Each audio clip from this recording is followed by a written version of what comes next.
Bonjour, je me présente, je suis Jonathan Brunet, maître d'hôtel au Péninsula Paris. Je vais donc répondre aux 3 questions demandées. La première, que m'inspire la création de ce concours des métiers de service, véritable pendant du Bocuse d'Or?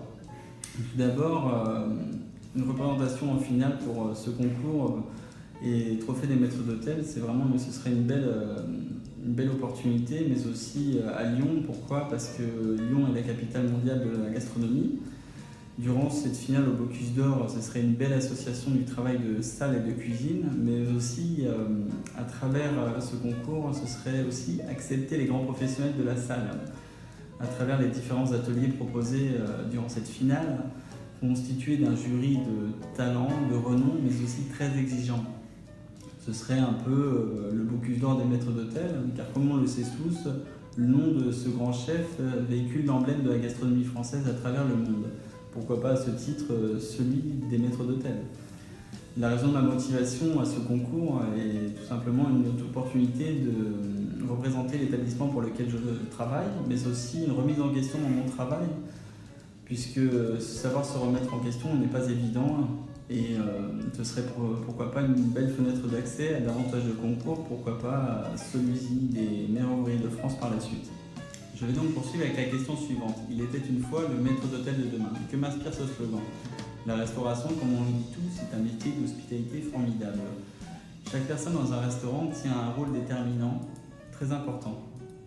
L'uniforme, quant à lui, se charge de déterminer une position hiérarchique dans l'entreprise. Le maître d'hôtel, dans un restaurant, lui, est une personne référente, une personne clé. Il est au service des clients et à l'écoute de ses collaborateurs. Lui et son équipe se chargera de représenter la cuisine du chef. Il est l'ambassadeur de la cuisine du chef. Il saura aussi transmettre son savoir à travers différentes formations et animations avec son équipe. Il saura aussi mettre en valeur des produits par des innovations et techniques de salle. Il guidera son équipe à des approfondissements de connaissances qui, pourquoi pas, les amèneront à des dégustations de vin et déplacements dans des vignobles, ou même en partenariat avec des fournisseurs de café, tels que des formations barista. Car comme nous le savons tous, l'art du café dans un restaurant est très important. Et de plus en plus, nous retrouverons des maîtres d'hôtel dans des écoles hôtelières pour être jury d'examen. Avec le recul d'un œil professionnel, ce maître d'hôtel pourra donner des conseils et prodiguera cette transmission de savoir, ce partage qui est aujourd'hui un bagage, mais demain sera un héritage. Pour moi, le maître d'hôtel de demain, ce sont tous les chefs de rang, les commis qui travaillent avec moi et qui évolueront et feront mon épanouissement professionnel et personnel. Car comme nous le savons tous, notre métier dépend en grande partie de notre capacité à travailler en équipe. Je vais passer à la question suivante. Les arts de la table et les arts de vivre. Les bonnes manières à table sont un élément indispensable de savoir-vivre à la française. Il en va de même pour l'art de savoir dresser une table. Souvent, dans de grands restaurants gastronomiques, on peut admirer cette harmonie de la salle avec ses couverts joliment disposés à la française, mais aussi avec les assiettes de présentation qui sont pour certains restaurants un emblème. Nous ajouterons aussi une touche très importante qui est le menu. Le menu dans un restaurant, c'est une description imagée et poétique des mets et des vins qui doit être mystérieuse mais exacte aussi pour le client. C'est savoir ajouter à la saveur des mets la magie des mots. L'art de vivre à la française, c'est le maintien d'une certaine convivialité, car savoir se réunir au restaurant est un vecteur social. J'ajouterai aussi que le service de salle est très important. Le service doit atteindre l'excellence, sublimée par une cuisine de sensibilité et d'émotion.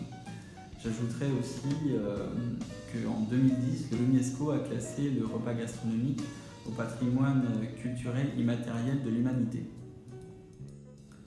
Je vais donc aborder la seconde partie de cette question. Le patrimoine de France, comment œuvrer au quotidien pour valoriser ses héritages? Il faut savoir que notre patrimoine s'exporte énormément à l'étranger, notamment par ces grands chefs qui ont fait leur classe en France, mais aussi par diverses manifestations gastronomiques. Je citerai les Étoiles de Mougins, dont la première édition est dédiée à Roger Verger, grand chef gastronomique étoilé du Moulin de Mougins, et plus récemment Au goût de France, une opération menée par Alain Ducasse, réunissant plus de 1000 chefs à travers 5 continents. Cette opération a pour but toujours de célébrer la gastronomie française. Je soulignerai pour terminer une association créée en 2012 au service des talents de demain. C'est une association de salle qui a pour but de revaloriser les métiers de la salle.